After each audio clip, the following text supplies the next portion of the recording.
Hello दोस्तों, मैं रमनदीप आप सभी का यूपीएससी हिंदी के इस स्पेशल सेशन में स्वागत करता हूं। दोस्तों, इससे पहले आपने देखा होगा कि 2024 को टारगेट करते हुए गौरव सर ने कल एक क्लास ली थी, ठीक है, कि 2024 के लिए हम लोग प्रॉपर तैयारी कैसे करें। एक बात को और समझिएगा, दरअसल ये जो हम लोग सेशन ले रहे हैं इस समय, हम लोग प्रीलिम्स मेंस और पूरी कंप्लीट प्रिपरेशन को लेकर के स्पेशल सेशन की यहाँ पे शुरुआत की गई है, ठीक है। ये सेशन सिर्फ 2024 या 2025 वालों के लिए इंपॉर्टेंट नहीं है, इस बात को समझना बहुत जरूरी है। ये सेशन 2023 वालों के लिए भी उतना ही इंपॉर्टेंट है जो इस बार अटेम्प्ट दे रहे हैं या फिर जो अगले बार अटेम्प्ट देने वाले हैं, फिर उसके अगले बार अटेम्प्ट देने वाले हैं। क्योंकि कभी भी पैटर्न नहीं चेंज होता है, कभी तरीका नहीं चेंज होता है जब तक कि आयोग ये ना कह दे कि इस बार प्रीलिम्स में सिलेक्शन के लिए आप लोगों को घुड़दौड़ करना पड़ेगा या फिर आप लोगों को 100 मीटर की रेस करनी पड़ेगी। जब तक आयोग अपने एग्जाम के पैटर्न को नहीं चेंज करता है तब तक जो भी यहां पर हम डिस्कशन कर रहे हैं वो सारे डिस्कशन सभी बच्चों के लिए, सभी स्टूडेंट्स के लिए उतने ही आवश्यक है, चाहे वो आप एग्जाम कभी भी दे रहे हो, ठीक है। इस बात को समझना बहुत जरूरी है। आज हम लोग करने क्या वाले दोस्तों, ठीक है। सबसे पहले तो आप सभी को कृष्ण जन्माष्टमी की बहुत ढेर सारी शुभकामनाएं, ठीक है। अभी हमारा रक्षाबंधन भी था, स्वतंत्रता दिवस भी था और अब हम लोग कृष्ण जन्माष्टमी मना रहे हैं, ठीक है। इससे पहले मैंने आप लोगों से एक बात कहा था कि देखिए, भारत जो है ना, भारतीय जो समाज है, यहां पर त्योहारों की बहुत बड़ी भूमिका है। हर दूसरे तीसरे दिन कोई ना कोई त्योहार पड़ता रहता है। अब देखिए, इस समस्या क्या आती है कि स्टूडेंट की लाइफ में एक जो कंसिस्टेंसी होती है ना, एक आदमी लगातार प्रिपरेशन करो, प्रिपरेशन नहीं हो पाता है। कभी कोई त्योहार आया तो 2 दिन की छुट्टी, कभी कोई त्योहार 2 दिन की छुट्टी, कभी कुछ घर में फंक्शन पड़ गया 2 दिन की छुट्टी, ठीक है। इस छुट्टी से हम लोग को बचना बहुत जरूरी है। आप एग्जाम 2023 में दे रहे हो, 2024 में दे रहे हो, एग्जाम कभी भी दे रहे हो, ये क्लास को जरूर देखिए। इस क्लास से आपको एक बात समझ में आएगी, ठीक है। इससे पहले, ठीक है, जो हम लोगों ने डिसाइड किया था कि हम लोग प्रीलिम्स एग्जाम देने से पहले किसी एक कोचिंग की टेस्ट सीरीज को फॉलो करेंगे और उसके अकॉर्डिंग अपने टेस्ट पेपर देते जाएंगे, ठीक है। आज हम लोग डिसाइड ये करने वाले हैं कि जब प्रीलिम्स का पेपर हम देते हैं, ठीक है, प्रीलिम्स का पेपर देने के बाद उस पेपर की एनालिसिस कैसे की जाए। भाई ये बहुत जरूरी बात है, ठीक है। हम लोग के साथ समस्या क्या आती है कि हम लोग एग्जाम तो दे रहे हैं, हम लोग प्रिपरेशन कर रहे हैं, हम लोग सब कुछ कर रहे हैं साथ साथ में, ठीक है, लेकिन हमको ये नहीं पता कि हमारी गलती कहां पर हो रही है। आप में से बहुत से लोगों का मैसेज आता है मुझे पर्सनली, ठीक है, और पूरी टीम को मैसेज आता है दरअसल, और मैसेज में वो पूछा जाता है कि सर मैंने एग्जाम दिया, मेरे नंबर 60 है और मैं लगातार 20 एग्जाम दे चुका, मेरे नंबर 60 से 65 नहीं हो रहे हैं, इसका कारण क्या है। देखिए, दरअसल ये एक सब्जेक्टिव ट्रिक है, ठीक है। ऐसा नहीं है कि मैं यहां पर बैठे बैठे आपको बता दूंगा कि आपकी इस कमी कारण से आपके नंबर कम आ रहे हैं। उसके प्रॉपर आपको एनालिसिस करनी पड़ती है। आज जो हम क्लास लेंगे, इस क्लास के अंतर्गत हम ये समझेंगे कि अपना स्व मूल्यांकन, सेल्फ इवैल्यूएशन हम कैसे करें, ये बहुत जरूरी बात है। कोई कोचिंग संस्थान, कोई टीचर, कोई व्यक्ति, कोई आपका दोस्त मित्र, पापा मम्मी, कोई भी आपके इस संदर्भ में हेल्प नहीं कर सकता है।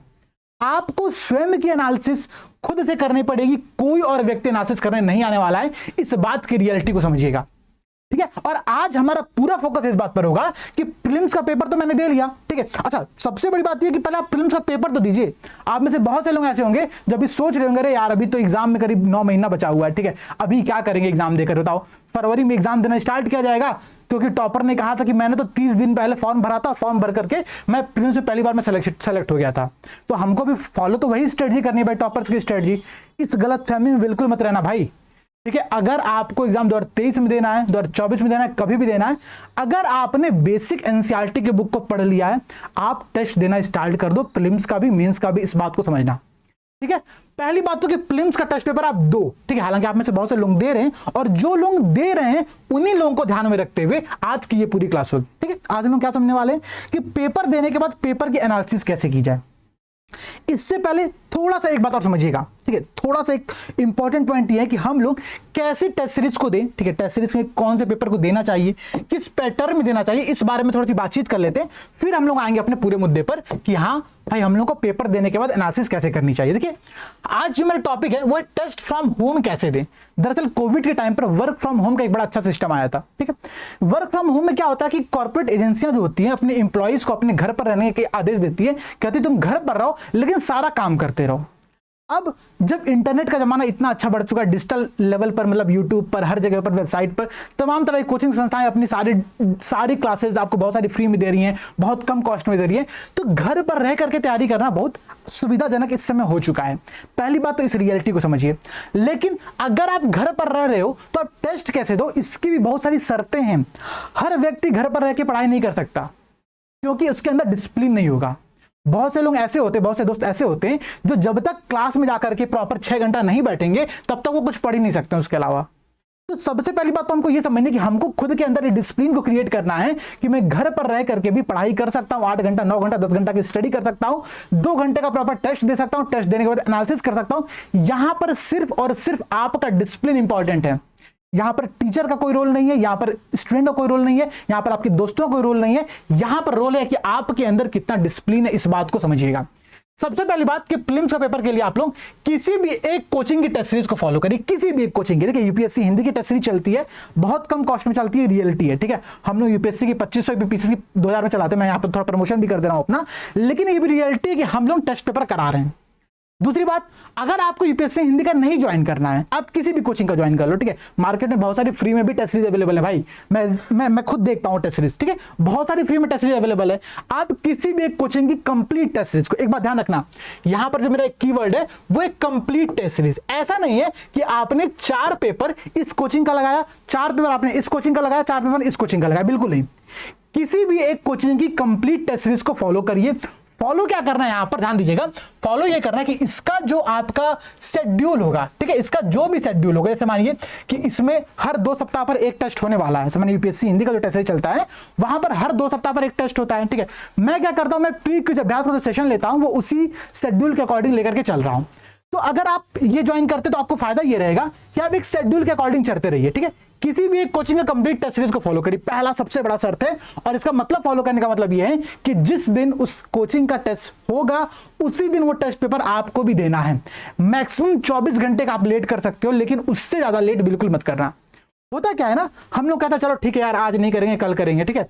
कल सोचते हैं कल क्या करेंगे, अब चलो परसों करते हैं, 2 दिन का ब्रेक ले लेते हैं, बर्थडे भी आ गया है, शादी भी है घर में, ठीक है, तो अब 2 दिन बाद करते हैं, 2 दिन बाद दिवाली आ गया, त्यौहार आ गया, अरे छोड़ो यार अब होली में किया जाएगा, ठीक है, तब तक प्रीलिम्स एग्जाम आ जाता है। ये गलती नहीं करनी है। ये मैं आपसे स्पेसिफिकली बोल रहा हूं कि किसी एक कोचिंग का कंप्लीट टेस्ट सीरीज को फॉलो करिए। इसका मतलब ये है कि जिस शेड्यूल पर, जिस डेट पर यहां पर टेस्ट होने वाला है वो टेस्ट आप दीजिएगा, पहली बात। दूसरी बात क्या कि इस टेस्ट सीरीज के अलावा किसी भी दूसरी कोचिंग का एक टेस्ट सीरीज को आप लोगों को फॉलो करना पड़ेगा, ठीक है। एक तो आपने एक प्रॉपर किसी कोचिंग का टेस्ट सीरीज फॉलो किया, उसके सप्लीमेंट्री, उसके साथ साथ में आपको पूरक तौर पर एक कोचिंग का और टेस्ट सीरीज फॉलो करना पड़ेगा। मैं ये बात क्यों बोल रहा हूं, इस बात को समझिएगा। दरअसल क्या होता है ना, अगर आप पैटर्न देखोगे तो यूपीएससी अपने एग्जाम के पैटर्न में लगातार बहुत सारे चेंजेस करती रहती है। अगर मैं इसी बार का पैटर्न देखूं, हम इस बार का पैटर्न डिस्कस किया जाए, तो इस बार क्या किया उन्होंने 4 विकल्प दिया, ठीक है, कि 1 2 3 ये 4 स्टेटमेंट है। और उसके बाद उन्होंने ऑप्शन दिया। ऑप्शन क्या दिया कि इनमें से एक स्टेटमेंट सही है, इसमें से 2 स्टेटमेंट सही है, इसमें 3 स्टेटमेंट सही है और इसमें से 4 स्टेटमेंट सही है। यूपीएससी ने ऐसा पैटर्न इससे पहले कभी फॉलो नहीं किया था, उसने अचानक से पैटर्न को बदला। लेकिन जितनी कोचिंग सेंटर्स होंगे, वो कोचिंग सेंटर क्या करती है, वो किसी एक जो यूपीएससी ने कभी सिस्टम पूछा होगा उसी पैटर्न के आधार पर क्वेश्चन को लगातार बनाती रहती हैं। कई बार तो ऐसा होता है कि एक बहुत बड़ी कोचिंग मैं बता रहा हूं आप लोगों को, उस बड़ी कोचिंग के जो ऑप्शंस होते हैं ना, उसमें अगर लगातार आप ध्यान दो तो सी 1 और 2 दोनों कथन जो होते हैं वो लगातार सही होते हैं। हर क्वेश्चन में 90% क्वेश्चन के जो उसके ऑप्शन होते हैं उसमें सी विकल्प सही होता है। इससे समस्या क्या उत्पन्न होती है स्टूडेंट के दिमाग में कि एग्जाम टेम्परामेंट डेवलप नहीं हो पाता है। किसी क्वेश्चन को अटेम्प्ट करने का जो एटीट्यूड होना चाहिए, जो अप्रोच होना चाहिए, वो अप्रोच उस व्यक्ति के अंतर्गत डेवलप नहीं हो पाता है, क्योंकि उसके माइंड में पहले सेट है। उसने एक पैटर्न देखा 10 टेस्ट के बाद कि हाँ इस कोचिंग का अगर मैं पेपर सॉल्व कर रहा हूं तो इसका सी विकल्प सही होगा लगातार, तो वो सी विकल्प अगर उसको नहीं भी आ रहा है वो सी विकल्प मार के आगे बढ़ जाएगा। इससे नुकसान होता है ये कि उसका नंबर तो बढ़ जाएगा, लेकिन फाइनल एग्जाम में जब यूपीएससी अपना पैटर्न देगी, यूपीएससी अपना पैटर्न को चेंज करेगी, वो वहां पर टिक नहीं पाता है। इसलिए जरूरी है कि आपके अंदर क्वेश्चन की डाइवर्सिटी हो, क्वेश्चन के पैटर्न्स की डाइवर्सिटी हो। इस डाइवर्सिटी को अप्रोच करने के लिए, समझने के लिए आपको एटलीस्ट 2 कोचिंग के पेपर को देखना पड़ेगा, ठीक है। 2 कोचिंग में कहूंगा अच्छे ज्यादा 3 कोचिंग के पेपर देख लो आप तो बहुत अच्छी बात है, ठीक है। लेकिन एक कोचिंग का पेपर जो होगा वो आपका पूरा देखना है, आप लोगों को कंप्लीट टेस्ट सीरीज देखनी है। दूसरा, इसके सप्लीमेंट्री, इसके पूरक के तौर पर आप लोगों को लगातार इसको भी यूज करना है। ये बहुत इंपॉर्टेंट बात है यहां पर, ठीक है। इस बात को आप लोग समझिएगा, ठीक है।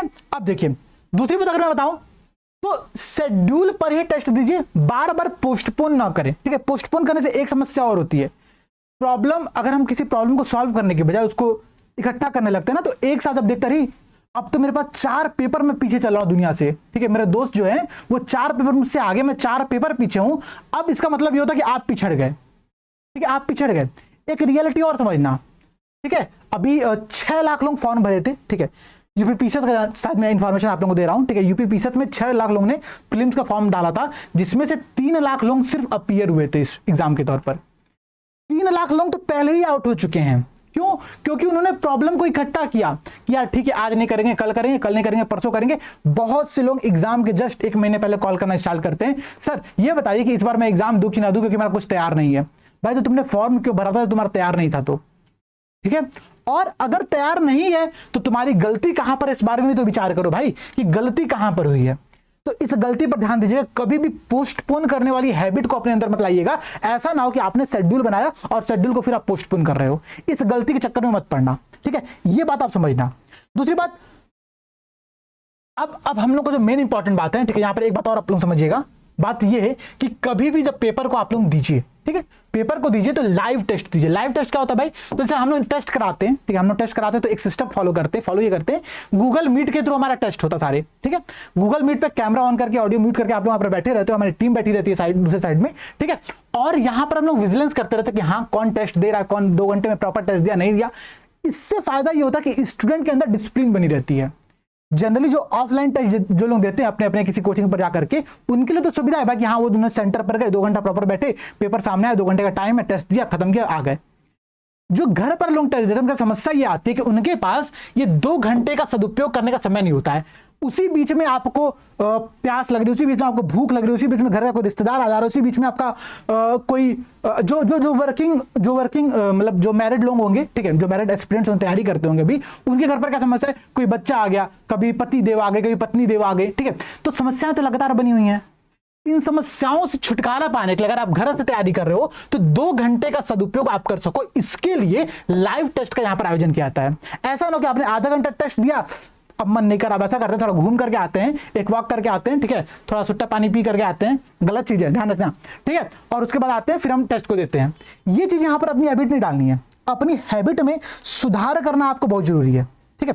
हैबिट में जब तक सुधार नहीं करोगे तब तक गलतियां ऐसी होती रहेंगी, ठीक है। और एक बात और समझो ना यार दोस्तों, देखो एक बाबा है, ठीक है, बाबा जी भी क्या कहते हैं कि करने से होता है। आप मेहनत करोगे, ठीक है, आप स्ट्रगल करोगे, सिलेक्शन होगा। श्रीमद् भगवत गीता ने भी कहा है भाई, कल हम लोग परसों डिस्कस करते हैं मैराथन क्लास में, वहां पर मैंने आप लोगों से क्या बोला कि कर्मण्येवाधिकारस्ते, मतलब कर्म करो, फल की चिंता मत करो, कर्म करते रहो, रिजल्ट जरूर मिलेगा, ये बात तय है। रिजल्ट अच्छा मिलेगा, ये बात भी तय है, लेकिन कर्म करना पड़ेगा। हम लोग कर्म से भागते हैं, और इस कर्म से जब तक आप भागोगे तब तक आपका सिलेक्शन यहां पर नहीं होगा, इस बात को समझना। दूसरी बात, ये जो यहां पर हम चीजें डिस्कस कर रहे हैं ना, अगर आपका कोई भी दोस्त कभी भी ऐसी प्रॉब्लम के अंतर्गत आए कि प्रीलिम्स देने के बाद, पेपर देने के बाद हम उसके एनालिसिस कैसे करें, ये वीडियो जरूर शेयर करिएगा आप लोग, ठीक है। ये वीडियो जरूर शेयर करिएगा, क्योंकि इस वीडियो के अंतर्गत मैं सारी पॉइंट को डिस्कस करने वाला हूं। अगर इसके बाद भी आप पे कुछ डाउट बच जाते हैं, आप लोग कमेंट सेक्शन में बताना। अब मैं प्रयास ये करूंगा कि प्री के अभ्यास की क्लास, मेंस मैराथन की क्लास, उसके साथ साथ पैरेलली में एक गाइडेंस क्लास आप लोगों की चलती रहे, ठीक है। जितने भी गाइडेंस क्लास होती है वो आप लोगों की लगातार चलती रहे, इसका मैं पूरा प्रयास करने वाला हूं। तो जितने भी आप लोगों के डाउट होंगे, आप लोग डाउट पूछते रहिएगा। एक बात और ध्यान दीजिएगा, अगर आप घर से भी टेस्ट दे रहे हैं तो टेस्ट प्रॉपर OMR पर दें। ऐसा ना हो कि आपने टेस्ट दिया, पेपर उठाया, पेपर में से टिक मारा, हो गया मेरा पेपर, बिल्कुल नहीं। क्योंकि एग्जाम हॉल में जब 2 घंटे आपके पास समय रहते हैं, जिन लोगों ने इससे पहले अटेम्प्ट कभी दिया होगा एग्जाम के दौरान, तो उनको बस पता होगी इस 2 घंटा में एग्जामिनर जो होता है, ठीक है, जो विजिलेटर होता है, वो आता है, वो आपसे साइन भी कराएगा, वो अपनी बैठ के वहां बकैती भी कर रहा होगा रूम के अंतर्गत, ठीक है, दूसरे जो मैम बैठी होंगे उनके साथ बकैती कर रहा होगा। ये सारे काम भी साथ साथ में चल रहे हैं। आपको उन सबके बीच में अपना दिमाग को लगाना है। आपको प्यास लगी, आपको भूख लगी होगी, उसी 2 घंटे के बीच में सब कुछ हो जाएगा, ठीक है। उसी 2 घंटे के बीच में आपको पूरे टेम्परामेंट के साथ एग्जाम के हर पेपर को अटेम्प्ट करना है, आपको रोल नंबर फिल करना है, OMR फिल करना। तो ये समस्याएं हैं। अगर आप सिर्फ 2 घंटे में सिर्फ पेपर पे ऐसे टिक मार के सोचते हो कि हाँ मैंने पेपर दे लिया, बिल्कुल नाइंसाफी करो अपने साथ, इस बात को समझना। OMR पर टेस्ट दो, इससे एक फायदा ये होगा कि पहली बात आपको समय की कीमत समझना है कि 2 घंटे में हम OMR फिल कर पा रहे हैं कि नहीं फिल कर पा रहे हैं। साथ ही साथ एक प्रॉब्लम और सॉल्व होगी कि बहुत से ऐसे दोस्त होते हैं जो एग्जाम के दिन मैसेज करते हैं, सर मुझे तो सारे क्वेश्चन आ रहे थे, बस गलती क्या हुआ, मैंने OMR फिल करने में गलती कर दिया, ठीक है, OMR फिल करने में गलती कर दिया। अगर आप 2 क्वेश्चन भी OMR फिल करने में गलती करते हो, इसका मतलब क्या हो पता है? आप बाहर हो चुके हो एग्जाम से, ठीक है, आप मेंस के एग्जाम से बाहर हो चुके हो, सिंपल सा इसका मतलब ये है। तो OMR में ये गलती ना हो, बिलीव मानो आप लोग 100% में से करीब 60% ऐसे दोस्त होते हैं जो कभी ना कभी OMR में गलती करके आते हैं। अगर आप एक क्वेश्चन भी गलती कर रहे हो तो आप कट ऑफ से बाहर हो जाओगे। ये रियलिटी है, इस बात को समझो। इसलिए सबसे इंपॉर्टेंट बात है कि ओएमआर पर आप लोग टेस्ट दो, ठीक है। मैं क्या करूंगा, मैं यूपीएससी हिंदी की जो ओएमआर होती है वो आप लोगों को इस वीडियो के डिस्क्रिप्शन में पिन कर दूंगा, आप लोग वहां से देख लेना। आप लोग वहां से उस ओएमआर को प्रिंट करा के लगातार 30-40 सेट निकाल लो, ठीक है। और 30-40 सेट पे आप लोग लगातार उस पर टेस्ट दे सकते हो, आपका भी फायदा वहां पर होगा, ठीक है। पहली बात ये हो गई। दूसरी बात, अगर हम लोग थोड़ा सा और समझे, ठीक है, और एक बात को समझे। अच्छा देखिए, एक बात और है, 2 घंटे में टेस्ट कैसे दें, सिर्फ 2 घंटे में टेस्ट कैसे दे, 2 घंटे के दौरान किस सेक्शन को ज्यादा इंपॉर्टेंट दे, किस सेक्शन को ज्यादा महत्व दे, इस पर मैं अलग से चर्चा करूंगा, उसको भी आप लोग देखिएगा। अब हम लोग क्या आने वाले ना, अब हम लोग थोड़े से कुछ महत्वपूर्ण टॉपिक्स पर आने वाले हैं। पहली बात, जो आप 2 घंटे का टेस्ट दे रहे हो, वो 2 घंटे का टेस्ट 9:30 से 11:30 के टाइम के बीच हो। ऐसा ना हो कि आप टेस्ट दे रहे हो कब, 3 से 5 के बीच में, ठीक है। मतलब आयोग कराता 9:30 से 11:30 के बीच में टेस्ट, आप अपने हिसाब से 3 से 5 में टेस्ट दे रहे हो, ऐसा मत करो। देखिए, अगर समस्या है, जैसे मानिए बहुत से लोग वर्किंग प्रोफेशनल होंगे, ठीक है, उनके साथ समस्या है भाई, वो सुबह टेस्ट दे ही नहीं सकते क्योंकि उनको सुबह जाना है कहीं ना कहीं काम पर। हालांकि वो भी अगर चाहें तो संडे को समय निकाल करके 9:30 से 11:30 में टेस्ट दे सकते हैं। अब जैसे कुछ मैरिड मतलब स्टूडेंट थे, वो लोग भी यहाँ पर ज्वाइन है। अब वो लोग कहते हैं कि सर सुबह मैं टेस्ट नहीं दे सकता क्योंकि बच्चों को भेजना रहता है स्कूल, बच्चों को यहाँ पर भेजना रहता है, घर के सारे काम करने रहते हैं, ये समस्या है। तो जिनके साथ समस्या है उनका तो समझ में आता है, लेकिन जिनके साथ समस्या नहीं है वो सिर्फ एक बात को ध्यान में रखें कि 9:30 से 11:30 के इसी टाइम स्लॉट में आपको पेपर देना है। इसका मैं आपको रीजन बताता हूं। हमारे शरीर में एक बॉडी क्लॉक होता है, बायोलॉजी को अगर आप पढ़ोगे, अभी नोबेल पुरस्कार दिए गए थे 2 वर्ष पहले, ठीक है, बॉडी क्लॉक के ऊपर ही। क्यों? क्योंकि बॉडी क्लॉक बहुत इंपॉर्टेंट है।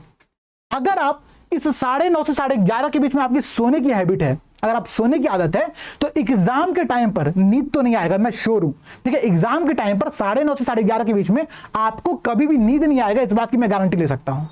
लेकिन हां, आपकी एफिशिएंसी डाउन हो जाएगी, ठीक है। जितनी आपकी एफिशिएंसी होनी चाहिए थी वो आपकी एफिशिएंसी वहां पर नहीं रह पाएगी। ये रियलिटी, इस बात को समझिएगा।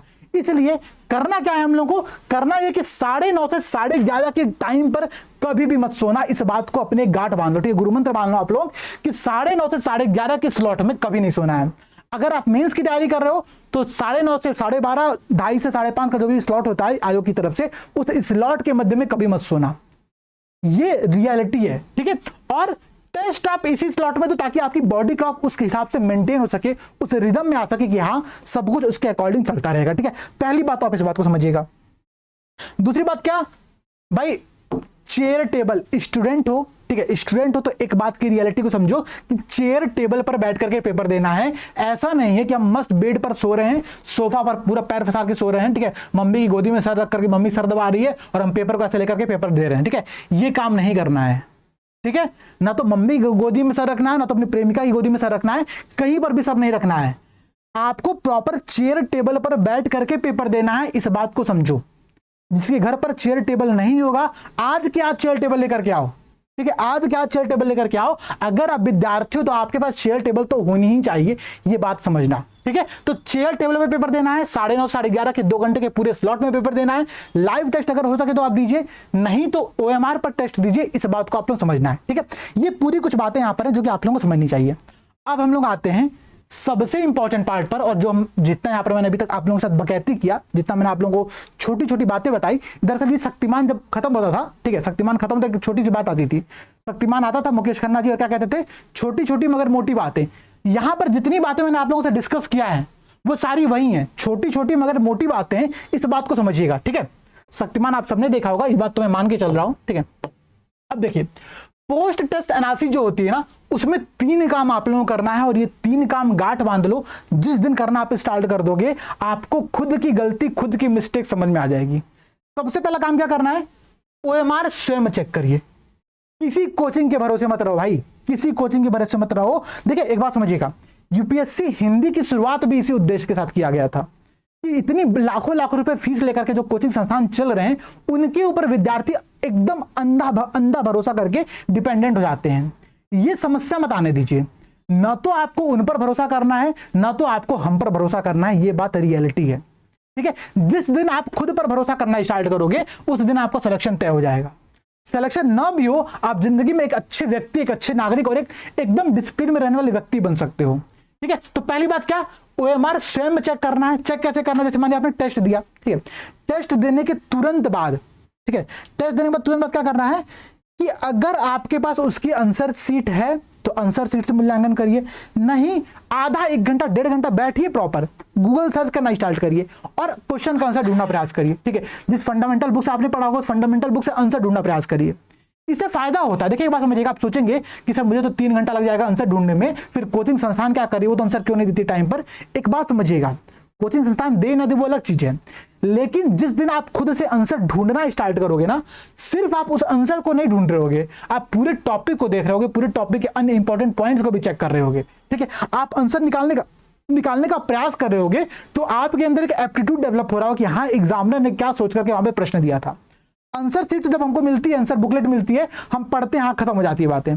लेकिन अगर आप आंसर खुद ढूंढना प्रयास करोगे ना, आपको बहुत सारे अनइंपॉर्टेंट पॉइंट समझ में आएगा, क्वेश्चन क्या सोच करके बनाया गया वो बात समझ में आएगी। तो पहला काम क्या करिए, जैसे ही आपका टेस्ट खत्म हो 2 घंटे, उस 2 घंटे के तुरंत बाद, ठीक है, OMR लीजिए, अपना क्वेश्चन पेपर लीजिए, मोबाइल लीजिए, आंसर की ढूंढना स्टार्ट कर दीजिए। ठीक है, आंसर की मिली तब तो अच्छी बात है, नहीं मिला तुरंत ढूंढना स्टार्ट कर दीजिए। पहला काम ये आप लोगों को करना है। अब देखिए उसके बाद जो आप लोग काम करना है, अपना भाई मार्क्स इवेल्युएट करिए, आपका जो टोटल मार्क्स है वो मार्क्स टोटल आपका कितना यहां पर आया हुआ है। ठीक है, इसके बाद जो हम लोग आज डिस्कस करने वाले हैं, यहां पर जो इतना मैंने माहौल क्रिएट किया A1 A2 A3 A4 की अप्रोच के लिए।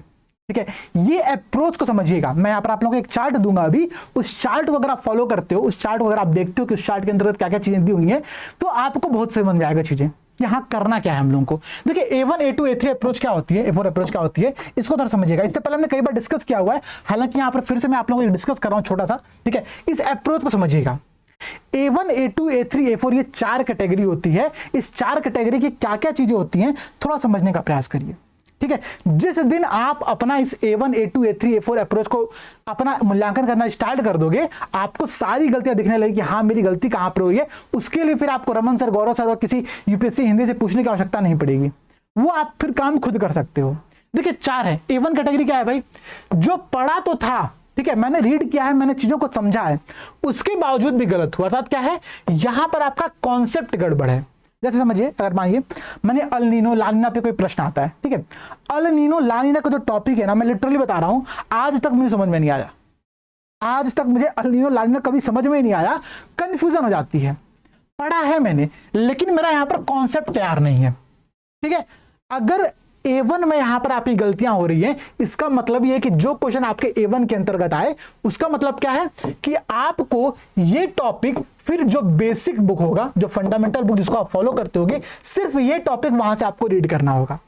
A1 A2 A3 फिर A4 को मैं फिर समझाता हूं। दरअसल ये 4 टाइप के क्वेश्चन की कैटेगरी होती है। आपने पेपर दे लिया, ठीक है, पेपर उठाइए, आंसर शीट उठाइए, अब देखिए कि आपने जो क्वेश्चन गलत किए हैं, ठीक है, अगर ऐसा कोई क्वेश्चन गलत हुआ जो कि पढ़ा हुआ तो था फिर भी गलत हुआ, इसका मतलब है कि वो A1 कैटेगरी में यहां पर शामिल होगा। ठीक है, A2 कैटेगरी क्या होती है, पहले मैं सारी कैटेगरी को समझा देता हूं, फिर मैं उसके निहितार्थ क्या है, कवि कहना क्या चाहता है, उस संदर्भ पर यहां पर हम लोग आएंगे। A2 का मतलब क्या है कि जो शॉर्ट नोट्स में तो शामिल था, आपने शॉर्ट नोट्स में उस क्वेश्चन का आंसर लिखा हुआ था, फिर भी वो टॉपिक गलत हुआ, A2 वो है। मतलब ऐसे नंबर ऑफ क्वेश्चंस जो कि आपको शॉर्ट नोट्स में शामिल थे, आपने इससे पहले कभी पढ़ा था, आपको पता था, फिर भी वो चीजें गलत हुई है, वो नंबर ऑफ क्वेश्चन आपके A2 के अंतर्गत आएगा।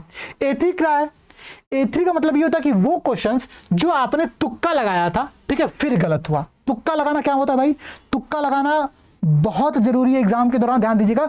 तुक्का लगाना से निगेटिव अर्थ मत लीजिए, तुक्का लगाने का मतलब अक्कड़ बक्कड़ बम्बे वो खेलना यहां पर नहीं होता है, ना तो जोर से बोलो जय माता दी का नाम लेकर के क्वेश्चन के आंसर को टिक करना होता है, बिल्कुल नहीं। ठीक है, तुक्का लगाने का मतलब है कि आप एलिमिनेशन मेथड का प्रयोग कर रहे हो, आप किसी एनालिटिकल अप्रोच का प्रयोग कर रहे हो कि हाँ इसका आंसर क्यों ये नहीं होना चाहिए, फिर या क्यों होना चाहिए। ठीक है, एक बात को समझिएगा, ठीक है, आप अगर मानिए आप पेपर दे रहे हैं, ठीक है, पेपर देने के दौरान पर आप काम क्या करिए, जितने क्वेश्चन पर आप तुक्का लगा रहे हो उस क्वेश्चन के आगे आप एक ऐसे स्टार मार्क बनाते चलो। ठीक है, ऐसे स्टार मार्क आप उन हर प्रश्न के सामने बनाओ जिस पर आपने तुक्का लगाया हुआ है। ठीक है, पहला काम तो आप लोगों को ये करना है। दूसरी बात, तुक्का लगाने का एक बात और समझिएगा, पूरे पेपर में जो पेपर होता है उसमें मैक्सिमम 40% ऐसे क्वेश्चंस होते हैं जिसको आपने कभी ना कभी सही प्रकार से पढ़ा होगा या फिर उसके आंसर आपको एग्जैक्टली आते होंगे, लेकिन जो कट ऑफ होता है वो करीब 55 से 60% के राउंड में जाता है। ठीक है, कभी 50%, कभी 60% के राउंड में लगभग वेरी करता रहता है। आपको अगर 60% क्वेश्चन अटेम्प्ट करने हैं सही प्रकार से, इसका मतलब ये कि 20% क्वेश्चन आप लोगों को तुक्का लगाने पड़ेंगे। ये रियलिटी है, ठीक है, ये बात समझिएगा। 40% सिर्फ ऐसे क्वेश्चन होंगे जिसका आपको एग्जैक्टली आंसर पता होगा, बाकी किसी भी क्वेश्चन का आपको आंसर नहीं पता होगा। वहां पर आपको तुक्का लगा करके गेम को अपने पक्ष में ले आना है, ठीक है, ये बात समझिएगा। इसलिए जितने क्वेश्चन पर आप तुक्का लगा रहे हो वहां पर स्टार मार्क लगाओ, पहले काम। दूसरा काम क्या करना है कि वो क्वेश्चन जिस पर आपने स्टार मार्क लगाया था, जिसको आपने तुक्का लगाया था और वो गलत हुए, वो नंबर ऑफ क्वेश्चन आप A3 कैटेगरी के अंतर्गत यहां पर शामिल करो, ठीक है। A4 कैटेगरी में क्या होगा, जो क्वेश्चन कभी आपने पढ़ा ही नहीं था, जैसे कि अगर मैं मानिए कोई करंट अफेयर्स का प्रश्न है, ठीक है, करंट अफेयर्स का प्रश्न क्या है कि हाल ही में G20 का सम्मेलन कहां पर आयोजित किया गया, मैंने अपने टॉपिक पढ़ा ही नहीं, आप क्या तुक्का लगा सकते हो, आप तुक्का लगा ही नहीं सकते। वहां पर आपने G20 को अगर पढ़ा ही नहीं है तो आप तुक्का कैसे लगा सकते हो, ठीक है। तो ऐसे जो क्वेश्चन होंगे उसको आप लोग A4 कैटेगरी के अंतर्गत शामिल करोगे, ये बात आप लोग समझना। अब इन चारों का थोड़ा सा नियतार्थ समझिए। ये तो कैटेगरी हमने समझी, इसका नियतार्थ क्या समझिएगा। अगर नंबर ऑफ क्वेश्चन A1 में ज्यादा आ रहे हैं, इसका मतलब यह है कि जो आपने पढ़ा है वो पढ़ा नहीं है, सिर्फ आपने अपने साथ टाइम पास किया, अपने साथ बकैती की है। मतलब क्या हुआ, मतलब ये हो कि भाई आपने पढ़ा तो है, आपका कॉन्सेप्ट ही नहीं क्लियर है, ठीक है, आप कॉन्सेप्ट ही नहीं तैयार किया, आपने बस ऐसे हवा में चीजें पढ़ के निपटा दी हैं। अगर नंबर ऑफ क्वेश्चन A1 में ज्यादा आता है, इसका मतलब यह है कि आप जिस फंडामेंटल बुक को फॉलो कर रहे हो, जिस बेसिक बुक को फॉलो कर रहे हो, उसको वापस से रीड करना बहुत जरूरी है, उसके बिना सिलेक्शन नहीं हो पाएगा, ये बात समझिएगा। बहुत से लोग कहते हैं कि सर मैंने तो सब कुछ पढ़ लिया फिर भी मुझसे क्वेश्चन नहीं हो रहे हैं। अगर क्वेश्चन इस वजह से नहीं हो रहा है कि आपका नंबर ऑफ क्वेश्चन A1 में ज्यादा आ रहा है, इसका मतलब ये कि जो टॉपिक आप पे गलत हुए उन सभी टॉपिक को दोबारा फंडामेंटल बुक से रीड करिए, फंडामेंटल बुक से दोबारा पढ़ने का प्रयास करिए, पहली बात। दूसरी बात क्या, अगर नंबर ऑफ क्वेश्चन A2 में ज्यादा आया, ठीक है, नंबर ऑफ क्वेश्चन अगर A2 में ज्यादा आया, इसका मतलब क्या हो रहा है कि आप जो है सिर्फ और सिर्फ टाइम पास कर रहे हो, किसके साथ, अपने साथ, ठीक है। आप पढ़ रहे हो, आप फंडामेंटल बुक को आपने पढ़ लिया, आपका सब कुछ तैयार है, लेकिन आपने शॉर्ट नोट्स बनाया ही नहीं, ठीक है। ये तो तब बात आएगा ना जब आपने शॉर्ट नोट्स बनाया होगा। बहुत से लोग ऐसे प्रभु लोग होंगे, अभी ऐसे महात्मा लोग होंगे जिन्होंने अभी तक शॉर्ट नोट्स बनाया भी नहीं होगा, ठीक है, और सोच रहे होंगे कि अरे यूपीएससी वाले तो शॉर्ट नोट्स बना करके देंगे, उसी से मैं काम चला लूंगा। दूसरों के शॉर्ट नोट्स से आपका सिलेक्शन कभी नहीं हो पाएगा, ठीक है, ये बात समझिएगा। तो पहली बात तो शॉर्ट नोट्स बनाना है। दूसरी बात, अगर नंबर ऑफ क्वेश्चन A2 में ज्यादा आया, इसका मतलब ये है कि शॉर्ट नोट्स को आपने रिवीजन नहीं किया है, ठीक है, शॉर्ट नोट्स को आपने रिवीजन नहीं किया है, ये बात बहुत इंपॉर्टेंट है। भाई सुबह 4 बजे उठ करके आप अपने नोट्स को क्यों रिवाइज नहीं कर रहे हो, ठीक है, सुबह 4 बज करके उठ के क्यों नहीं रिवाइज नहीं कर रहे हो। देखो एक बात समझना, अगर नंबर ऑफ क्वेश्चन A2 में ज्यादा आएंगे, इसका मतलब ये है इसका सिर्फ और सिर्फ एक सॉल्यूशन है, ठीक है। सॉल्यूशन ये है कि सबसे पहले तो आपको गंगा स्नान करना पड़ेगा।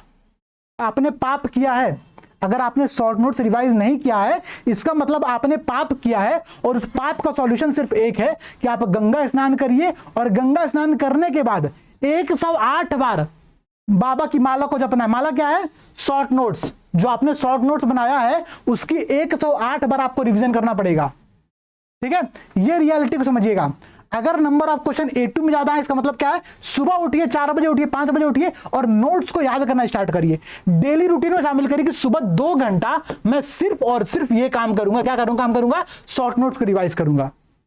शॉर्ट नोट्स तो बना लिया, ठीक है, पता चला कि प्रीलिम्स का एग्जाम जब आया तो आप कहोगे अरे सर ने कहा था शॉर्ट नोट्स बना लो, मैंने तो पूरा जो है 2 कॉपी का शॉर्ट नोट्स बनाया है, लेकिन पढ़ा एक बार भी नहीं है, ठीक है। जिस दिन आप ये काम करोगे कुछ नहीं होने वाला, सिर्फ शॉर्ट नोट बनाने से काम नहीं होगा। देखिए एक बात समझिएगा, ये सारी चीजें यहाँ पर हम डिस्कस कर रहे हैं, ऐसा नहीं है। यूपीएससी का एग्जाम इंडिया का सबसे टफेस्ट एग्जाम क्यों है, क्योंकि इसमें सिर्फ एक काम करने से आपका सिलेक्शन नहीं होगा, इसमें आपको अपने पूरे जीवन को बदलना पड़ेगा, हर एक छोटी बात को पकड़ना पड़ेगा और हर एक छोटी बात को सही प्रकार से लेकर आगे बढ़ना पड़ेगा। आपने शॉर्ट नोट्स बना लिया, अच्छी बात है, लेकिन अगर आप उस शॉर्ट नोट्स का रिवीजन नहीं करो, सिलेक्शन नहीं होगा, ठीक है। अगर शॉर्ट नोट्स का रिवीजन कर भी लिया, एंड टाइम पर भूल गया, फिर भी सिलेक्शन नहीं होगा। तो आपको अपनी हर चीजों को सही करना पड़ेगा, हर स्टेप को सही करना पड़ेगा। जितनी गलती की पॉसिबिलिटी बन सकती है उन सभी पॉसिबिलिटी को समझिए कि हाँ गलती क्या हो रही है और उस गलती का सॉल्यूशन क्या है। एक बात समझिएगा, हम सबने बचपन में वो पोएम सुनी होगी, क्या नाम था पोएम का, early to bed and early to rise make a man healthy wealthy and wise, ठीक है। सुबह उठने से लोग वाइज बनते हैं, हेल्दी बनते हैं, वेल्दी बनते हैं, ठीक है, मतलब स्वस्थ रहेंगे, धन संपदा आएगी और समझदार बनेंगे। लेकिन यहां पर कहीं भी हैप्पी टर्म नहीं है, यहां पर ऐसा नहीं कह रहा कि व्यक्ति हैप्पी बनेगा सुबह उठ करके। क्यों, क्योंकि जो सुबह उठना है ना, वो आपके कंफर्ट जोन से बाहर की चीज है। ठीक है, मैं बार बार आप लोगों से कहता हूं कि कंफर्ट जोन से बाहर होना जरूरी है। जिस दिन आप कंफर्ट जोन से बाहर होगे उस दिन आप कुछ करने के लिए काबिल बन जाओगे। ठीक है, तो वही बात है, early to bed and early to rise. अगर आप सुबह उठते हो तो आप अपने कंफर्ट जोन से बाहर आते हो। कंफर्ट जोन से बाहर आने का मतलब ये है कि आप कुछ मेहनत कर रहे हो, कुछ त्याग कर रहे हो, और त्याग के बाद ही सफलता मिलती है। इस बात को समझिएगा। ठीक है, तो ये बात समझिएगा। फिर अगर नंबर ऑफ क्वेश्चन आपके A3 में गलत हो रहा है, भाई A3 का मूल्यांकन बहुत इंपॉर्टेंट है, इसको थोड़ा ध्यान समझिएगा जो मैं A3 की बात बताने जा रहा हूं आप लोगों को। ठीक है, A3 की बात ये है, बहुत से लोग ऐसे होते हैं ना जो डायरेक्ट एग्जाम में जाएंगे।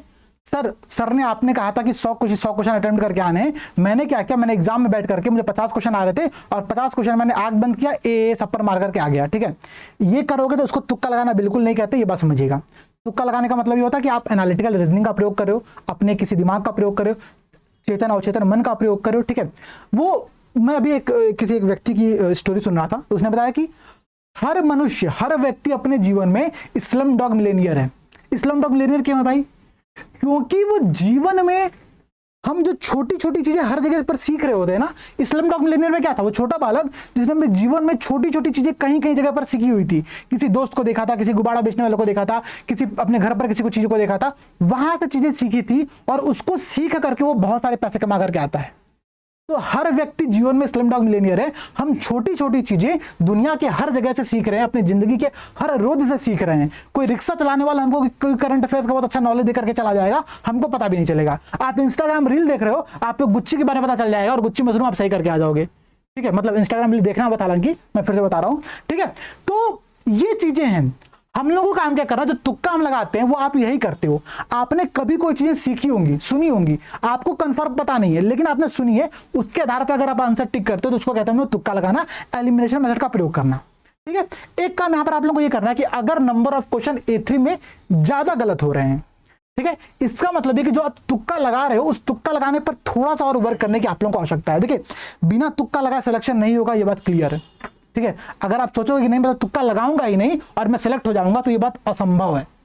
ठीक है, आपको करना क्या कि आपको अपने A3 वाले अप्रोच पर ज्यादा वर्क करना पड़ेगा। ठीक है, हम लोग जो प्री क्विज अभ्यास की क्लास कर रहे हैं वहां पर लगातार हम लोग कुछ कुछ ऐसे टॉपिक को देखते रहते हैं कि कहां क्या सोच करके इस क्वेश्चन का आंसर लगाया जाए। ठीक है, प्रीलिम्स में यूपीएससी ने PYQ में कैसे प्रश्न को पूछा हुआ उसको एक बार समझा जाए, उसके आधार पर कुछ डिसाइड किया जाए। तो जिस दिन आप ये काम करोगे आपके तुक्का लगाने की अप्रोच अपने आप सही होने लगेगी। ठीक है, A3 नंबर ऑफ जो क्वेश्चंस A3 में गलत हो रहे हैं उसके एनालिसिस बहुत जरूरी है। ये एनालिसिस के बिना कुछ होगा ही नहीं। ठीक है, इस पर मैं अभी और चर्चा करूंगा आने वाले दिनों में, आने वाले क्लासेस में हम A3 के जो अप्रोच है उस पर और चर्चा करेंगे। पहले थोड़ा सा और इस A1 से A4 के अप्रोच को समझने का प्रयास करते हैं। अभी A4 क्या था कि जो हमने पढ़ा ही नहीं था वो नंबर ऑफ क्वेश्चंस। ठीक है, अब एक बात समझिएगा भाई, अगर ऐसे क्वेश्चंस पेपर में ज्यादा आ रहे हैं जो आपने पढ़ा ही नहीं है, इसका मतलब ये है कि जिस भी आप कोचिंग को फॉलो कर रहे हो, जिस भी आप टीचर को फॉलो कर रहे हो, जिस भी आप मटेरियल को फॉलो कर रहे हो, जिस बेसिक बुक फंडामेंटल बुक को आप फॉलो कर रहे हो, उस बुक को तुरंत उठा करके बाहर फेंक दो।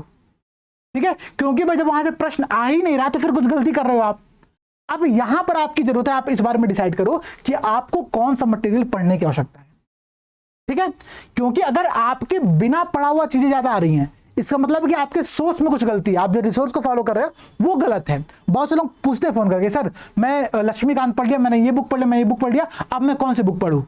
भाई अगर आपके A4 में नंबर ऑफ क्वेश्चन बहुत कम है, आपको अपने रिसोर्स चेंज करने की बिल्कुल आवश्यकता नहीं है, ये बात आप खुद डिसाइड कर सकते हो। लेकिन अगर नंबर ऑफ क्वेश्चन A4 में ज्यादा, इसका मतलब है कि आपको अपनी स्ट्रेटजी चेंज करने की यहां पर आवश्यकता है। ठीक है, ये है A1 से A4 का अप्रोच। ठीक है, मैं उम्मीद करता हूं कि ये A1 टू A4 का जो अप्रोच है वो आप लोगों को समझ में आया होगा। ये PPT में आप लोगों को शेयर कर दूंगा। इसके साथ ही साथ यहां पर आप देख सकते हो, यहां पर मैंने एक चार्ट बनाया है। ये चार्ट मैंने क्यों बनाया? मैंने चार्ट इसलिए बनाया कि आप लोग भी समझो कि आप लोगों को अपनी एनालिसिस कैसे करनी है। हम A1 से A4 के अप्रोच को तो मैंने देख लिया कि हाँ A1 से A4 के अंतर्गत कौन कौन से यहाँ पर अप्रोच शामिल किया गया है। यहाँ पर कुछ बातें और हैं इस अप्रोच के अंतर्गत, तो उसको थोड़ा सा मैंने कहा आप लोग प्रयास करिएगा। आप लोगों को ऐसा एक चार्ट बनाना है। ठीक है, चार्ट में क्या करना है भाई कि question type A1 A2 A3 A4, A1 से A4 अप्रोच क्या होता है मैंने आप लोगों को डिस्कस कर दिया अभी। ठीक है, test 1 test 2 test 3 test 4 test 5 test 6 test 7, ऐसे जितने भी आप टेस्ट दोगे उतने चार्ट यहाँ पर आप लोग आगे बना लेना। नंबर ऑफ क्वेश्चन जो A1 में गलत हुए, ठीक है, मतलब जो आपने पढ़ा था लेकिन आपका कॉन्सेप्ट क्लियर नहीं था, इस वजह से गलती हुई, उसके नंबर ऑफ क्वेश्चन यहां पर लिखो। नंबर ऑफ क्वेश्चन जो आपके शॉर्ट नोट्स में तो था लेकिन आपने सही नहीं किया, उसको यहां पर नोट करो। A3 अप्रोच क्या था भाई? A3 अप्रोच जो आपका था, ठीक है, A3 तुक्का मारने वाला अप्रोच था, तो जो तुक्का मारने से गलती हुआ है उसको यहां पर नंबर ऑफ क्वेश्चन यहां पे नोट करो, और A4 अप्रोच में जो आपने पढ़ा नहीं था उसको यहां पर नोट करो। अब अगर आप लगातार टेस्ट दोगे और इस पूरे चार्ट को बनाओगे तो आपको ये बात समझ में आएगी कि आपकी गलती किस डायरेक्शन में कहां पर हो रही है, ठीक है, कहां पर सुधार हो रहा है, कहां पर सुधार नहीं हो रहा है, कहां पर गलती ज्यादा हो रही है। ये बात यहां पर आप लोगों को समझ में आएगा जिस दिन आप ऐसे चार्ट को बनाना स्टार्ट कर दोगे। ये चार्ट सिर्फ अपने पास बना करके नहीं रखना, एक बात और समझिएगा, ये चार्ट मुझे चाहिए। आप लोग चार्ट बनाइए, अपने अपने चार्ट को जो टेस्ट सीरीज के बैच में ज्वाइन किया होगा वो अपने चार्ट को अपने ग्रुप में सेंड कर दो, ठीक है। अगर आप किसी बैच को ज्वाइन नहीं किए हो तो जो ओपन डिस्कशन चैनल है आप वहां पर उस चार्ट को शेयर कर सकते हो, ठीक है। यहां पर सामने देखिए निशान सर बैठ करके ऐसे डिस्ट्रैक्ट करते रहते हैं और ये आपके जीवन में होता रहेगा। अगर आप तैयारी कर रहे हो, ठीक है, आप प्रीलिम्स का एग्जाम दे रहे हो, मेंस का एग्जाम दे रहे हो, आपके जीवन में जो आपके अगल बगल सराउंडिंग्स लोग हैं, मैं मतलब ऐसा नेगेटिव नहीं बोल रहा हूं, लेकिन हर व्यक्ति आपको कभी ना कभी डिस्टर्ब करेगा, आपकी परिस्थितियां आपको डिस्टर्ब करेंगी। आपके घर के बगल में पार्टी चल रही है, गाना कान में सुनाई दे रहा है, पढ़ाई करे कि गाना सुने को समझ में नहीं आ रहा है, ठीक है। अभी कोई बगल में आपको ठोकना स्टार्ट कर देगा पीछे से या स्टूडियो के रूम में, अब मैं पढ़ाऊं कि मैं उस पर फोकस करूं कि भाई वो सामने वाला कर क्या रहा 4 महीने से, ठीक है।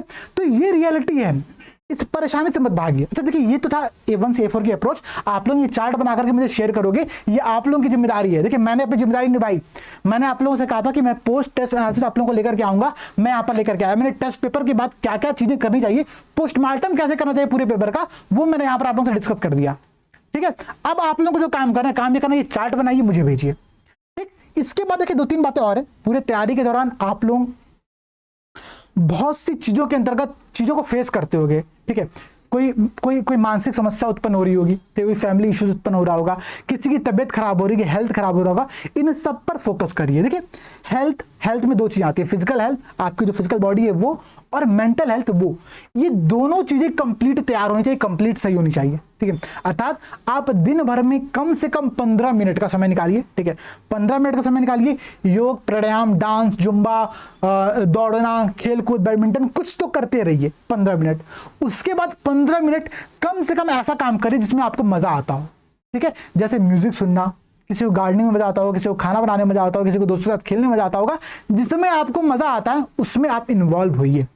क्योंकि एक स्टूडेंट के दौरान में ना जितनी समस्याएं आती हैं, उन समस्याओं का अगर आप समाधान ना करो तो आप उन समस्याओं को बस इकट्ठा करते जाओगे, एक्यूमुलेट करते जाओगे, समस्या का सॉल्यूशन कभी हो नहीं पाएगा।